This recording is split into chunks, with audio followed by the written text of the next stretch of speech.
Bihar assembly ఎన్నికల ముందు లాలూ ప్రసాద్ యాదవ్ పెద్ద కుమారుడు తేజ్ ప్రతాప్ యాదవ్ కొత్త పార్టీ ప్రకటించారు.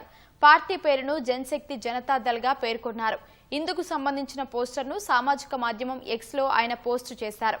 బిహార్లో దీర్ఘకాలిక పోరాటం కోసం తన పార్టీ కృషి చేస్తుందని తేజ్ ప్రతాప్ పేర్కొన్నారు.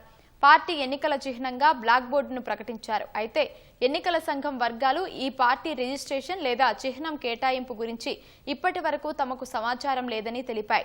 ఆగస్టులో తేజ్ ప్రతాప్ యాదవ్ తన నాయకత్వంలో 5 చిన్న పార్టీల కూటమి ఏర్పడిందని పేర్కొన్నారు. ఈ క్రమంలోనే కొత్త పార్టీని ప్రకటించారు. కుటుంబ సాంప్రదాయాలకు భిన్నంగా వ్యవహరిస్తూ అపఖ్యాతి తెస్తున్నారనే కారణంతో తేజ్ ప్రతాప్ యాదవ్ ను ఆర్జేడీ అధినేత ఆయన తండ్రి లాలూ ప్రసాద్ యాదవ్ ఇటీవల పార్టీ నుంచి 6 ఏళ్లు బహిష్కరించారు. ఇంట్లో సైతం స్థానం లేదని పేర్కొన్నారు. బిహార్లో అసెంబ్లీ ఎన్నికలు ఈ ఏడాది చివర్లో జరగనున్నాయి.